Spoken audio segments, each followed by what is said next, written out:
Warning: tube amplifiers have lethal voltages inside them.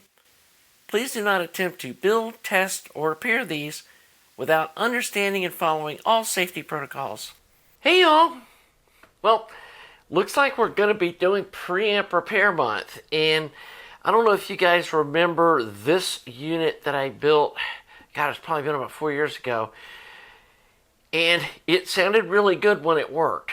And the problem was it intermittently would start making weird noises or would get super distorted on one channel, or a channel would drop out, and I thought maybe the tubes were bad, and so I tried swapping some different tubes in it, and then it didn't play at all. And I put the other tubes back in it, and then it seemed to work pretty good for a while, but then it would still like intermittently have problems, and I just got frustrated with it and just put it on the shelf and forgot about it. And since I've gotten these LE kit monoblocks, I need some preamps to play with, and we fixed that other carry one last week.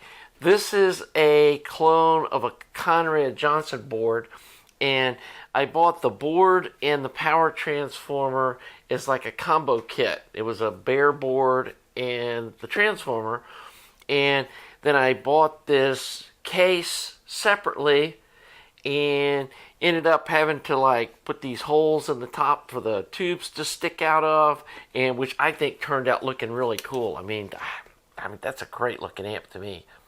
But it was problematic.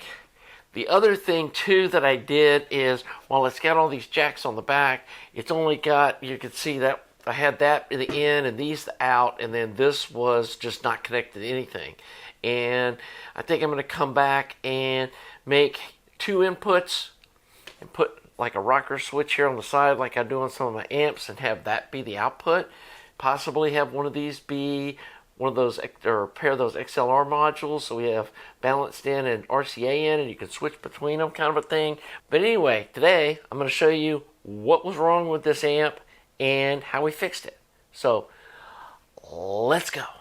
So this is a good example of putting something on a shelf and coming back to it with a fresh set of eyes. And I tried replacing tubes, putting different tubes in it, sometimes putting fresh tubes in it. It would work fine, and then it would quit working. And I checked all the just connections, solder joints, and I got so frustrated with it I just put it on a shelf. And this is a Conrad Johnson clone, and I found this chassis on eBay and modified it to work with this preamp. And got an Alps volume control. It's got this cool little push button switch. Got a little LED here that backlights the switch to give it that angel eye effect. And I wired it up with a single input and a single output. And I just put these extra jacks in here to kind of fill this hole up. Anyway, populated it up with some pretty good parts. These are just your standard Mundorf coupling caps, and I was thinking, at some point I might upgrade them, but like I said, I got frustrated and just put it on a shelf. And because I've got those LE kit monoblocks, I got to come up with a preamp to drive them with, and like I said, when this thing worked, it sounded really good. So anyway, I got it back out. I was trying to figure out what was going on with it. And it's been so long even remembering what the problem was. And that may have been helpful because I started from the basics. And I came in and measured the voltage on the heaters, which I don't think I ever did before. And it only had 5.5 volts on the heaters, which is just enough to make some tubes work some of the time, and it explains why it was so intermittent. So started kind of going through everything, and it's got this R-core power transformer that has I mean, it's really ideal for this use. Each channel has its own windings in the power transformer. So it's got 220 volts going in on these two pairs of wires, and then it's got 7 volts going in here. And the board says 6.3 volt AC. Should be plenty of voltage, right? Well, I don't know who printed that on there, but that is not enough voltage to make this board work. So it turns out the problem is it's got regulated DC heaters. So 7 volts come in, goes through the bridge rectifier, measured over here where it had these little 7806 voltage regulators. 6 volt, non-LDO regulators, just your standard regulators. These need 2 volts of headroom. Okay? So I measured the input voltage on the regulator and 7.1 volts. With this transformer and this setup, it was never going to be able to provide 6.3 or 6 point anything volts. And that's why it had 5.5 volts, is we didn't have enough input voltage on the voltage regulator to supply the correct voltage to the heaters on the tubes.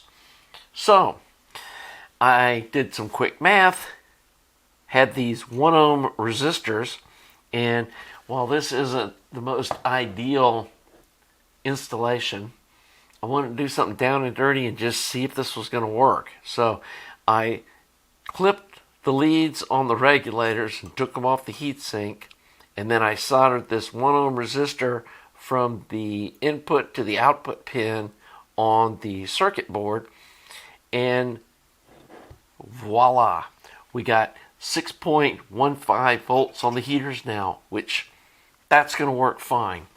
I know it says 6.3, but especially in a preamp tube, running them at 6.15 volts is going to be perfectly okay, and it's going to fix the whole problem with the intermittent dropping of channels and all that kind of stuff. And so if you've got one of these preamps and you're having problems like I was having with it intermittently working or not working, the solution is just put a resistor across the voltage regulator pins and you should have perfect voltage. And now this thing should work great. And I think this is a really cool looking preamp. I'll put the top on in just a second. But I'm thinking about coming in after listening to this thing. If it does sound as good as I remember, rewiring the inputs and putting a switch.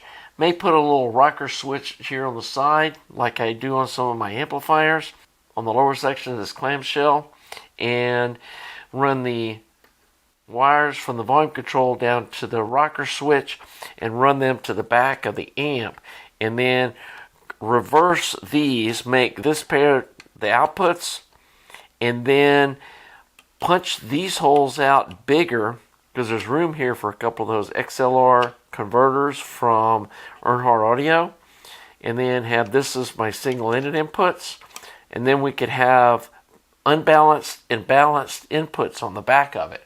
And that way I can hook up my turntable to the unbalanced and hook up my Mishi Q5 using balance cables to the balanced inputs. And then this thing would be able to drive any kind of amplifier that I wanted to hook up to it. So, yeah, I'm psyched. Feel like I'm on a roll fixing stuff this week. And this is going to be another cool option to use. And let me put the top on here and show you how neat this thing looks when it's all good to go. But yeah, I think that's a cool looking little preamp.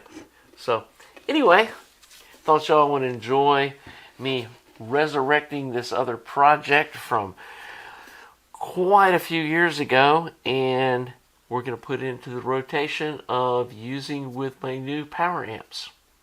And looks like a place to wrap up this little video. So this is a great example of sometimes when you're working on a project and you just get frustrated it's better to just walk away from it and come back with a fresh set of eyes. And well, admittedly, this sat on the shelf for several years. When I came back to it, I instantly went to the problem. And so that's sometimes what it takes to really dive into this stuff and figure out what's going on. When you get frustrated, you end up just banging your head against the wall and you get nowhere. And so I'm glad I got this thing sorted out. I did initial listening to it real quick and haven't done any like critical listening to it, but now it plays fine. There's no distortion. Both channels sound good and strong, and I know I fixed it. And really didn't need regulated DC. With these tubes, anywhere from 6.1 to 6.5 volts, it's going to be fine. And this is on the lower end of it, but it's still going to have at least 6.1 volts because it's got 6.15 to 6.2, kind of around in that range right now. And so it's fixed. That 5.2 volts was never going to work. And I'm a little frustrated because the board has got the parts listed on it, and which I put in it, and then it says it only needs 6.3 volts AC on the input for the heaters. And clearly that would never work.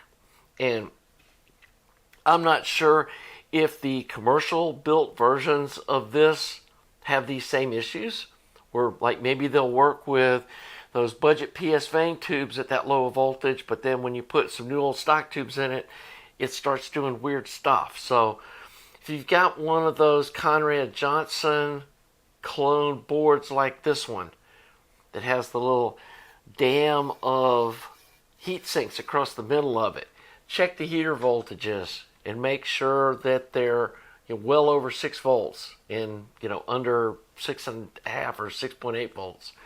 That's kind of the ceiling for me, is like 6.8. So get them in that range. This thing's going to sound great. So anyway, hope you enjoyed this video. If you did, please subscribe to the channel. Please like the video. Thanks to all you Patreon supporters and other people that support the channel. And until the next video, have a nice day.